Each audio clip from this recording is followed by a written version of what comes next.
Good morning and welcome to Inside News. It's our Wednesday show, Jour du Galop, where we're going to talk about last meeting. We're also going to talk about my two to follow, and then obviously a couple of, well, there were 5 barrier trials. I'm going to talk about 4 of them. And then obviously with the 3-year-old championship coming up, the final leg, I've followed a couple of the 3-year-olds in training on Tuesday morning. And then there is 1 or 2 other horses that I want to talk about. But the main focus is going to be on the 3-year-olds that will be running in the final leg of the 3-year-old championship. Let's talk about Saturday. Well, the feature race was the final leg of the 4-year-old championship, and well, as expected, Table Bay won, and I thought it was a very good win. But I have to say that I thought he'd win a lot easier than he did, and I was a little bit puzzled by that move that Daniel Stackhout made at well, coming into the turn. He brought him out very, very wide, and he had to make quite hard work of it in the end. And I thought the other 2 horses at level weights ran 2 very, very good races. I must have this is my opinion. I can't see the Maiden Cup winner coming out of that field. And for myself, I've seen another horse from the same stable as Table Bay, and that I think is going to be my early selection for the maiden. Remember, it's just probably a month and a half away to the Maiden Cup, and like I said, I don't think that I saw the winner of the Maiden Cup coming out of the 4-year-old championship. But then again, that is my opinion. I thought that Table Bay would win a lot easier. I thought he was going to win with the hands, and at one stage he was in a little bit of trouble, but he managed. His class brought him through in the end, and he ended up winning a good race. You can't take a win away from him. But like I said, my Maiden Cup winner is coming from another horse. Right, and then I thought I'd talk about, well, I never ever talk about a ride of the day, but I thought Robbie Frey's ride on Yankee Captain, well, that definitely deserves a little bit of a mention. I thought it was a great ride. In fact, I'm going to go as far as to say that I think if any other jock was on Yankee Captain, he probably would have got beaten. Robbie really dug down deep at his age, and the way that he rode Yankee Captain, he looked like a youngster, and well done to Robbie Frey. He's really riding well. And luckily that fall in the last, nothing serious happened to him, and he managed to get out of that without any injury. But I thought it was a cracking ride on Yankee Captain, and it definitely deserves a mention. Right, then as far as jockey news is concerned, well, suspensions are concerned, there was no suspensions this week. It was a very clean day's racing as far as rides were concerned, and we wish that every meeting was the same.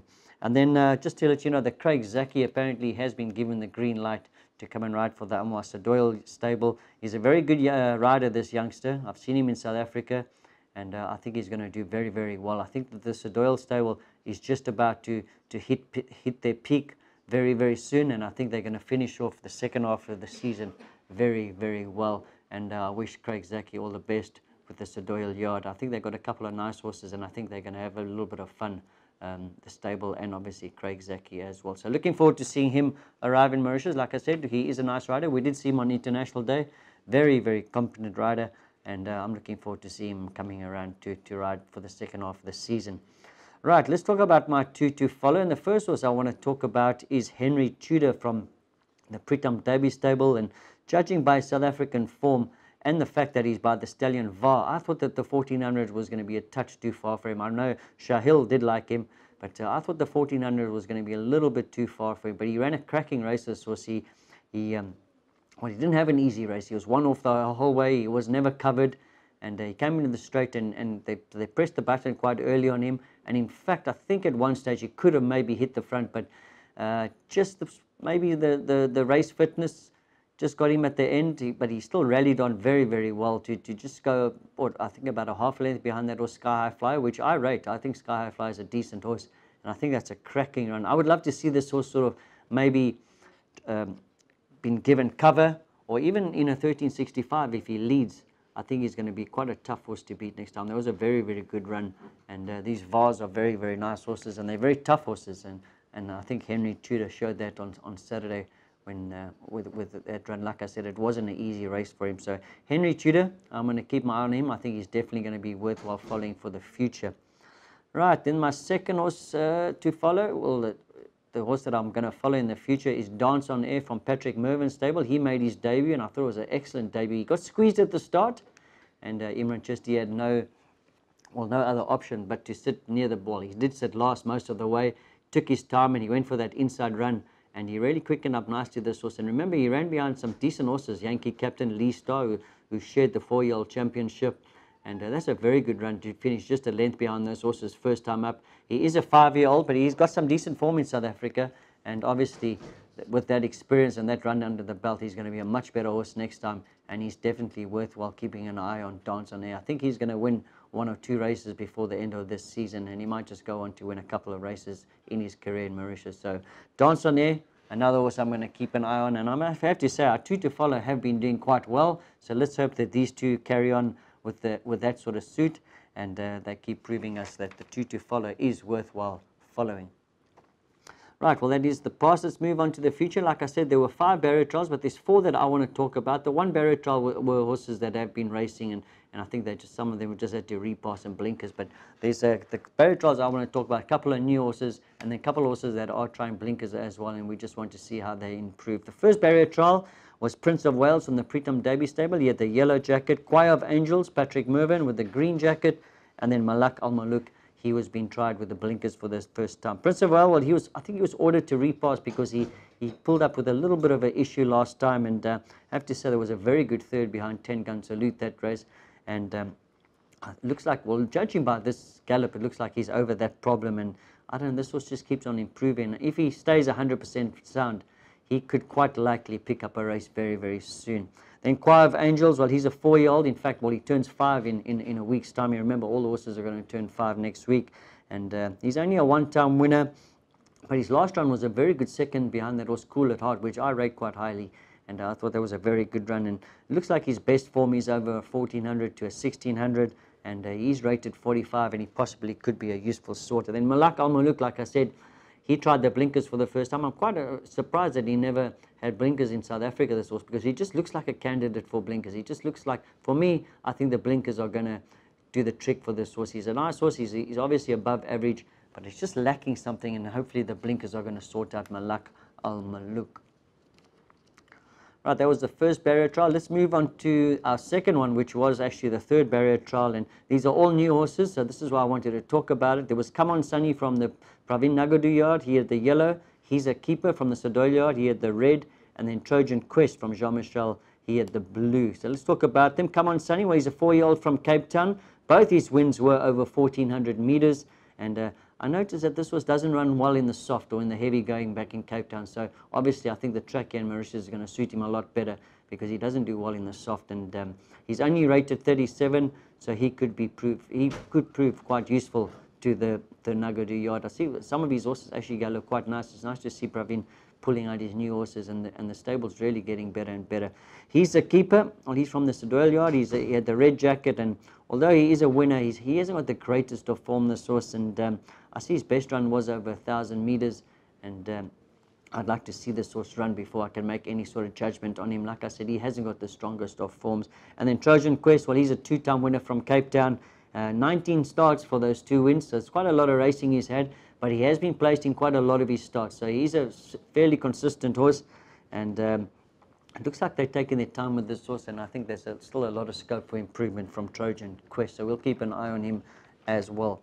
Right, then the third barrier trial, we had 2 Sirs here. It was Sir Cliff and Sir Capers, and from the Patrick Mervyn stable, and he had the green jacket. And then Silver Rock, well, he got repassed again, this time with the blinkers and the hood. Let's talk about Sir Cliff. After 2 poor runs, Pravin has decided to fit a pair of blinkers on him, and I think he's done the trick. It was a very, very nice gallop with those blinkers, and in all fairness, he did run in a very, very tough race last time, and I just think with the blinkers and maybe in a sort of category that he's more suitable to, he'll run a good race next time. I'm expecting a lot of improvement from him. And then Sir Capers, well, he's a maiden from Brett Crawford's stable in Cape Town. I see he did run second in his last start, so he's only had the 4 runs, so obviously another horse that has got a lot of improvement. He's a young horse.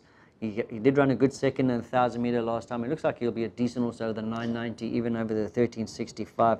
And like I said, I think there's a lot of improvement to come from him. And then Silver Rock, well, he got repassed again. Remember, they've been battling with this horse. All credit to the handlers and the starters.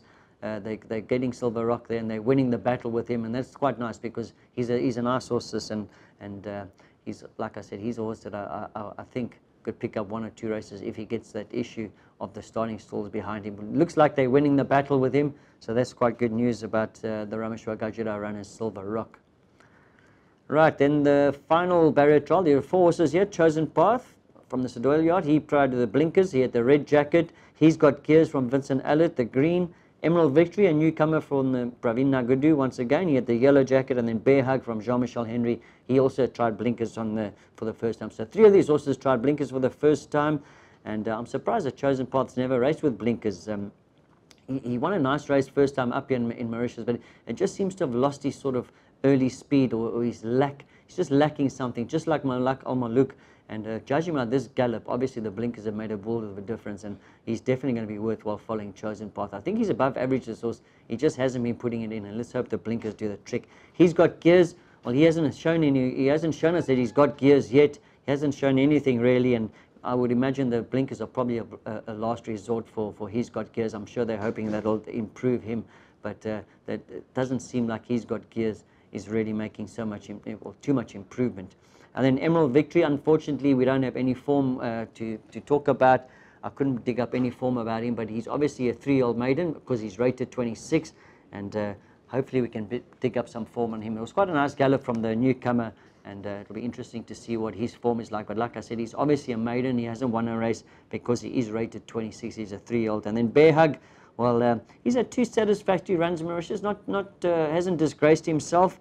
He hasn't shown any speed in his races, and I think maybe the blinkers is going to do the trick for him as well, maybe make him a little bit sharper as well. So Bear Hug, another horse, keep him in your notebook. I think he's going to make improvement with the blinkers, and he's worthwhile following as well. Right, those were the 4 barrier trials I wanted to talk about. Now we're going to move on to the sand work, and like I said, it is the 3-year-old challenge, well, the final leg of the 3-year-old challenge this week. So I'm going to concentrate on a couple of the runners that I saw in the nominations. The first one is Cool at Heart. And remember, after that great third to Saint-Tropez last time, it was a cracking run. He's improved quite a lot as well, this horse. And unfortunately, he's going to be carrying the 61 kilos, a top weight. He's giving away to the whole field. And if he does run, like I said, he's going to be the top weight. And that's going to be a little bit difficult for him giving away to weight. But he has run behind some decent horses, including Saint-Tropez last time, which I rate quite highly. I think the 1600 is going to suit him as well. Cool at Heart. I see they did work him with the blinkers. I don't think they're going to run him with the blinkers. If I'm not mistaken, I don't think he's been passed with blinkers, and I think that is a rule here in Mauritius, but I could be wrong on that. But he did work with the blinkers, and he worked pretty well. Right, then Zodiac Jack from Jean-Michel Henry's stable. He is the current leader of the 3-year-old championship. The biggest question mark is obviously stepping up to a 1600, and I don't think this horse can win a 1600 if he is ridden like he was last time when he chased, well, wouldn't chased off, he went off to the front, and he was caught late by Why Wouldn't You. I just think that this was, I don't think that he's going to see that at the 1600, but if he does, I would like to see him sort of given a chance, maybe set up 2nd, 3rd, even 4th with a bit of cover. He's got a good finish, this horse, and that's the way I'd like to see him run. But obviously, I'm not the trainer or the jockey. That's not my decision. But just my opinion, I think that this horse, if he's going to stay out the mile, he's going to have to be given a little bit of a chance. But he's a very good horse. He's very talented, and he definitely has got claims to picking up that 3-year-old championship. Right, then Why Wouldn't You from Ricky Mangar's yard? Well, he did beat Zodiac last time, and just judging on that run, I think obviously the mile is going to suit Why Wouldn't You a lot better than Zodiac Jack. He was finishing that race best of all. Obviously, he has been penalized at 2.5 kilograms for winning, or 2 kilograms. I'm not sure what penalty he got. But I think even that's not going to stop Why Wouldn't You from coming from off them and maybe catching Zodiac Jack again. He's a decent horse as Why Wouldn't You? And I was very, very happy with his work. He worked with Billy Bojangles, and I thought it was very, very good work from Why Wouldn't You? Right, the next horse I want to talk about is Kings County. Well, he started a favourite first time out, and I thought he was very, very unlucky on that day. He was badly bumped or interfered with in the final straight. In my opinion, I remember calling that race, and I thought he was going to come through and win that race, but he did get knocked down. And I have to say, he's made a lot of improvement, this horse, and he did run in 1 or 2 feature races as a young 3-year-old. He's obviously is talented, this horse, and obviously the big question mark is whether or not he's up to this sort of class. I think he is. I think he's a decent horse, and like I said, I thought he was very unlucky last time when he got knocked down, and I think he definitely has a chance at the mile. Is going to suit him as well. Right, then let's talk about Captain Ram. Didn't he make a great debut when he won so easily? And he's a very, very nice horse. He keeps catching my eye. He's a monster of a horse. He's a son of Captain L. He weighs over 540, 550 kilos, and he's a massive horse, and he really looks like he's a special horse, Captain Rum, and his work has been very, very impressive. And obviously another horse, question mark about stepping up into this sort of category, well, into this sort of class, and he's running against some of the best 3-year-olds in Mauritius. But I think that this horse is a decent horse. He's definitely the dark horse in the race. I like the way he's been working, and I like the way that he's improved from his first run, Captain Rum. I definitely give him a chance on Saturday. Then Blowing the Box, well, he was one of our 2 to follow. Remember, he ran a cracking race behind Why Wouldn't You last time, and it was his debut. And he too came from off the pace, and he was running on strongly. So therefore, I think the mile is obviously going to suit him as well, Blowing the Box. And remember, he's going to be 2.5 kilograms better off with Why Wouldn't You this time, and obviously that's going to be in his favor as well. So Blowing the Box must be a big runner. I like the way he worked with grade 5/8. Grade 5/8's not a bad workhorse in the morning, and I thought that was quite a nice horse, a nice workout by Blowing the Box. Well, that's the 6 horses that I sort of pinned out for this feature race on Saturday. Obviously, it's very difficult to give my chances or my selections this early in the week, but we'll have to see when the draws and that sort of thing comes out. But having a quick look at it and their work and whatever, I must admit, I was very impressed with Why Wouldn't You. I thought his work was very, very good as well. And then Captain Rum, I thought he's made a lot of improvement as well. But we'll talk about that on Friday when the card comes out. I think it's going to be a very interesting final leg of the 3-year-old championship. Right, then there's 3 other horses I want to talk about. The first horse is Saint-Tropez and Enard. They work from the Gajara stable. And remember, early on in the show, I mentioned that I've seen my maiden cup winner, or my potential maiden cup winner. I'm going to give you a hint. He is in this workout. I thought Saint-Tropez worked very, very well. And he's a classy horse. And remember, he's won over 2,400 meters. He won a derby, which is nothing to sneeze at. That's top of the top 3-year-olds of his generation in South Africa. I've always rated this horse. I can't believe he jumped at 15 to 1 last time. It was a very, very nice bet, and I think that he's just made a lot more improvement, this horse. I really think he's a cracking horse, and I think he's got a bright future here. He worked with Enard. Well, he's the current champion stayer. Remember, he won the Maiden Cup last year. Unfortunately, his comeback run this year was pretty poor, and I see there was nothing badly reported. He never sort of came back with any sort of problems, although he did race quite wide that last sort of from the 450, and let's hope that he's 100% okay. He looked fine this morning yesterday morning when he worked, and let's hope that there was just badly in need of that run, because I do like Enard. I really respect him. Right, then World Tag from the Vincent Ellis stable. Well, he made a winning debut over the 1,000 meters. Remember, he was drawn 9 out of 9 or 10 out of 10 that particular day. I thought it was a cracking win from behind. Both these wins now have been over 1,000. Well, 1,000 in South Africa and then the 990 here. But I just can't help but think that this horse is going to be a little bit better over a bit more ground, the 1365 or even the 1400. He really impresses me, this horse. Whenever I see him, he's just got that look that he's a decent horse. And I think World Tag, he's made a lot of improvement from that first win. And I wouldn't be surprised if this horse comes out and wins again. He really looks like a nice horse in the making. Right, then the final horse I want to talk about is Wild Horizon. Remember, he's one of my 2 to follow. And after that brilliant debut to Telbeck, I thought this was he too has made a lot of improvement. He's really working well. And remember, that run was sort of over a distance that's way too short of his best. His best runs in South Africa were right up to 2,450 meters. And I think that this horse, once he goes over his sort of trip, he's going to be a hard horse to beat. It was a very, very good run, a very courageous run from Wild Horizon. I thought it was very, very good workout yesterday morning with Napoli. Unfortunately, Napoli hasn't found his best form to date, but he's not a bad worker, so that just makes Wild Horizon's work look so much better. Right, well, that's a wrap. That's our barrier trials, our sand work. We spoke about our 2 to follow. Remember, Friday morning we've got On the Mark. Shahil will be joining me again. I thought we had quite a decent day on Saturday. Unfortunately, there was 2 winners that we couldn't find. We found 6 out of 8, but it wasn't a bad day, and Shahil's going to join me again on Friday. So remember, join us on Friday for On the Mark. We're going to discuss the Saturday's card, and I'm really looking forward to that feature race, the 3-year-old championship. Thanks very much for watching us. Catch you on Friday morning. Goodbye.